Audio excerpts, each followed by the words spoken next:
Mən konservatoriyada oxuyurdum, tələbə idim. O isə oxuyurdu Bakı Dövlət Universitetinin hüquq fakültəsində. Mən bir otaq yoldaşım var idi, Şəhla. Arada bir qardaşı dostları ilə, qohumları ilə gəlirdilər Şəhlaya, dəyirdilər də, yoxlayırdılar ki, nə edir, nə iş görür, nə ehtiyacı var. Bir günlərin bir günü Şəhlanın qardaşı Novruz bir oğlanla gəldi. Mən soruşdum Şəhladan ki, bu oğlan kimdir? Dedi ki, bəs qohumumuzdur, bizim qohumdur, atamın da qohumudur.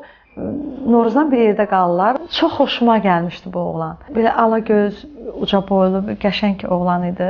Həm də ən çox savadlı oğlan idi. Biz oturduq, çay içdik, biraz söhbətləşdik. Yəni hamımız tələbə idik də, belə diskussiyalar eləyirdik, nə bilim oradan-buradan danışırdıq.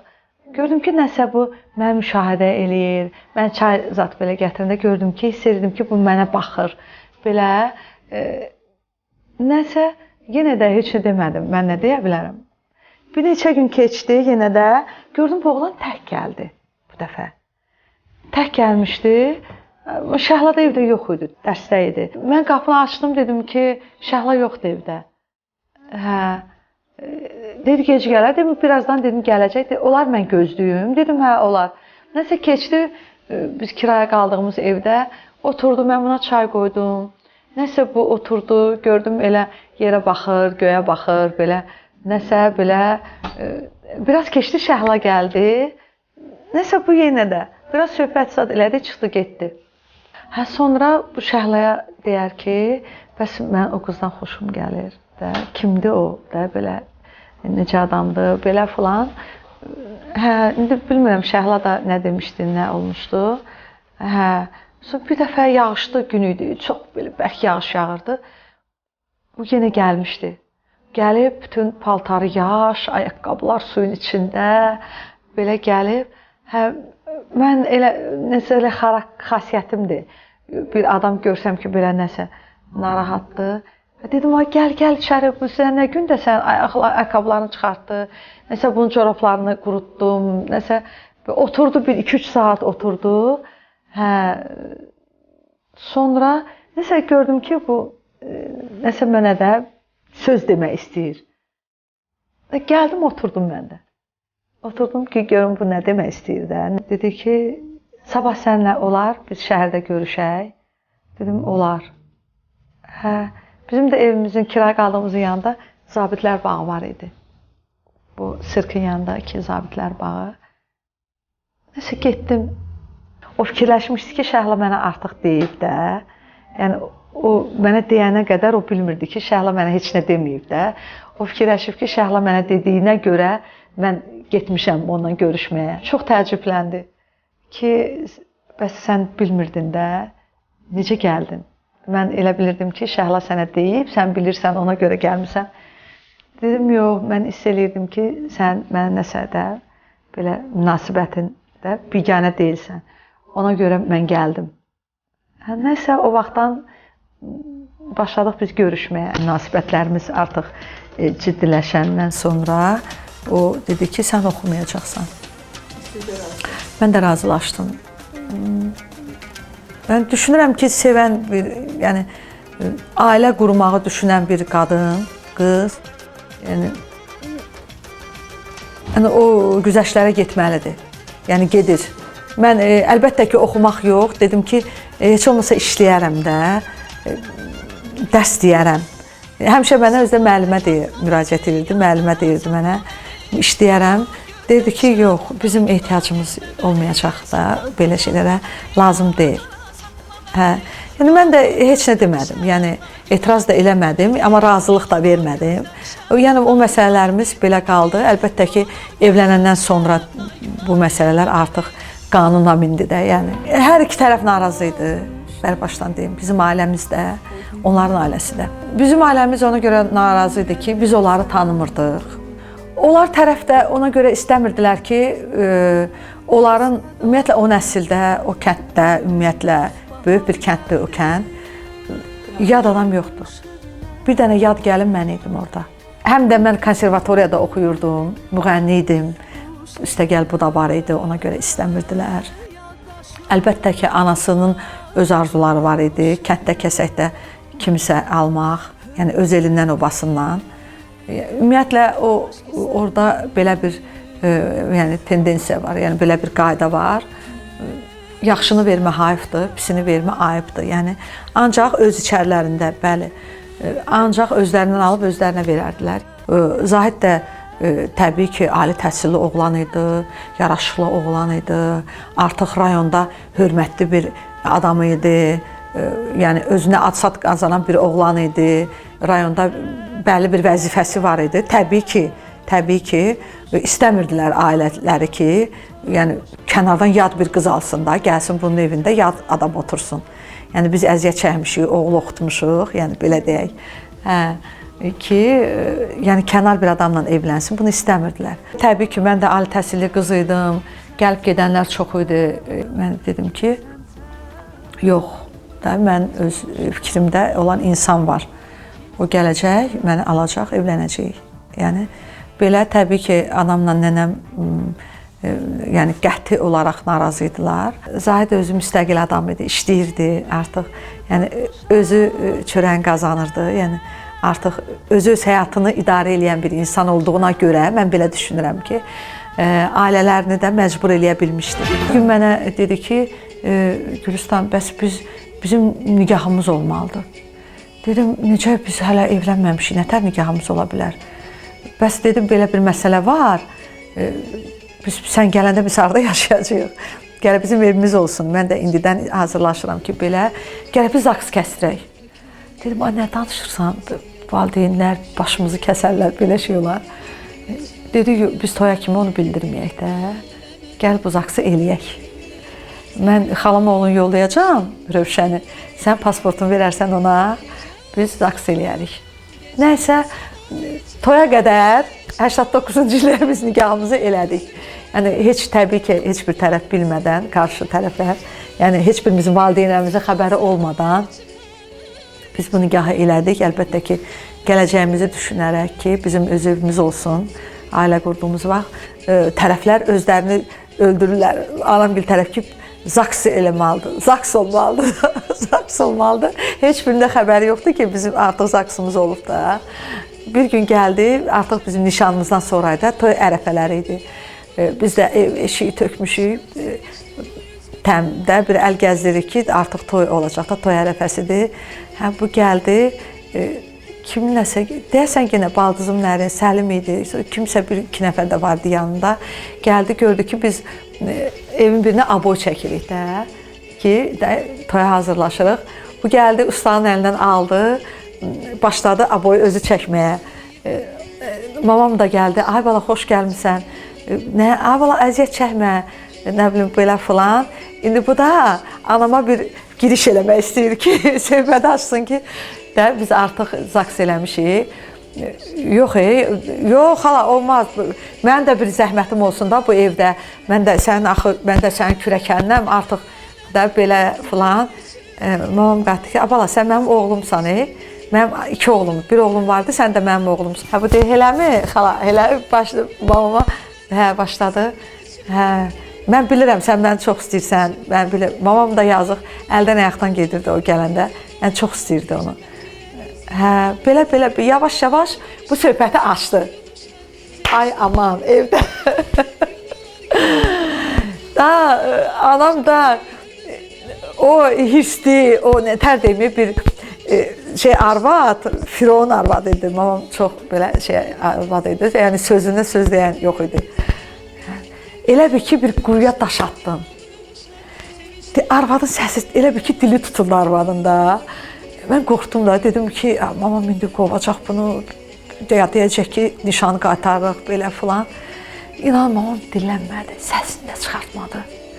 Dedim, bunlar gedəndən sonra mamam məni öldürəcək də ki, sən nə eləmsən, bu nə hərəkət eləmsən. Nəysə, bunlar oturdular, çörək filan, nəsə getdilər. İndi mən də çıxmıram ortalığa ki, indi mamam məni saçlayacaq da ki, bu nə hərəkət eləmsin. Siz inanın, anam mənə heç nə demədi. Anam elə bir ki, 2 gün arvadın səsi çıxmadı da, o dilli dilavər arvad. 2 gün elə bir ki, arvad lal oldu da, belə getdi belə fikrə ki, bu qız gör nə addım atıb, nə hərəkət edib də.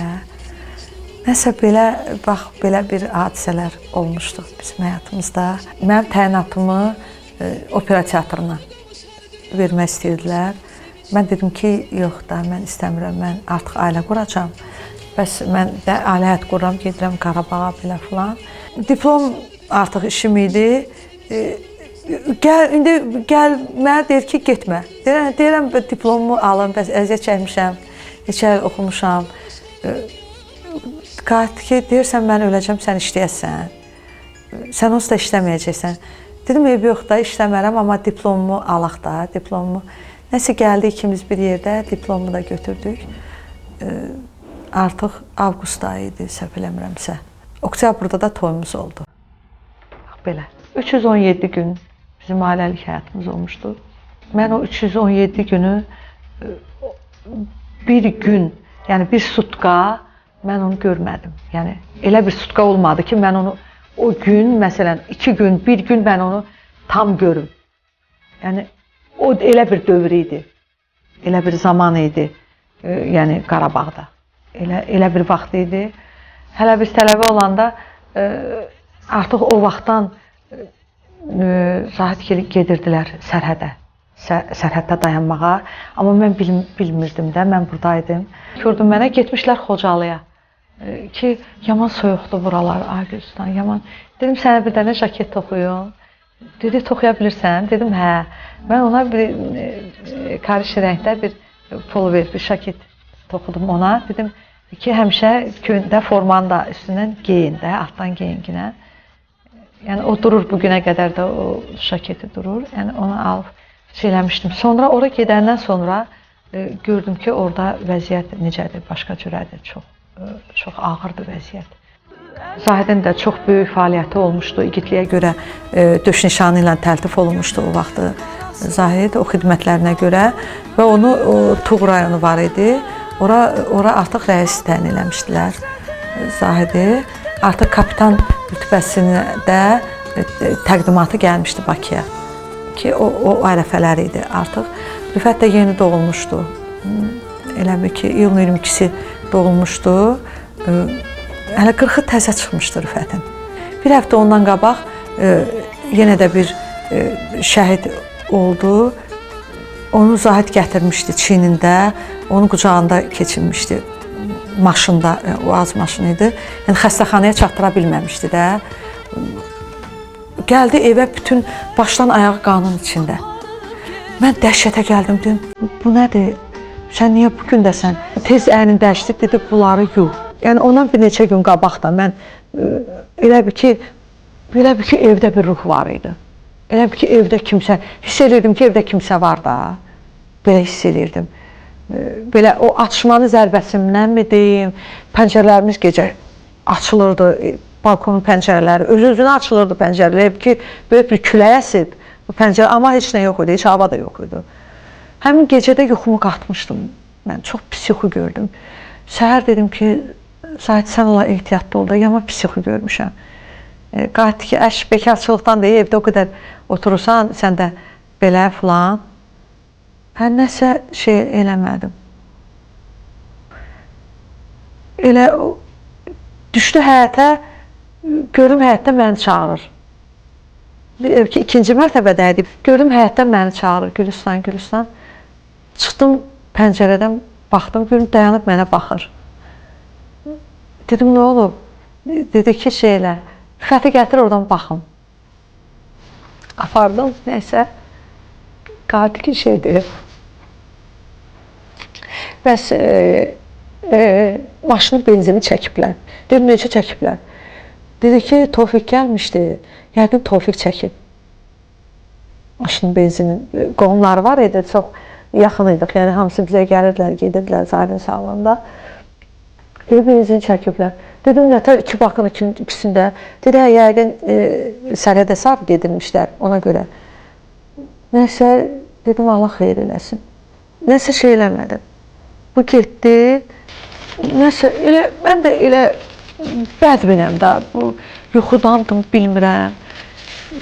Çox belə pisəm. Elə bir ki, belə məni qaramat basır da. Belə istəyirəm ki, nəsə olacaq. Belə bir hissi var. Nəsə açdım televizoru, gördüm ki, Rübabə Muradov oxuyur. İndi mənim bir ağlıma tutdu. Oxuyurdu, Gəl bizə yar mahnısını oxuyurdu. Nəsə, gördüm ki, qapı qırılır, qapı kimsə şeyini döyür. Gördüm həmin ki, o benzini çəkən oğlan, Zahidin qohumu Tofiq. Gördüm, dayandı qapıda. Bunu gördüm, elə bir ki, nə bilim, dünya başıma hərləndi də, nə bilim, elə bir ki, mən təzdən yarandım da, belə deyək, belə təzdən.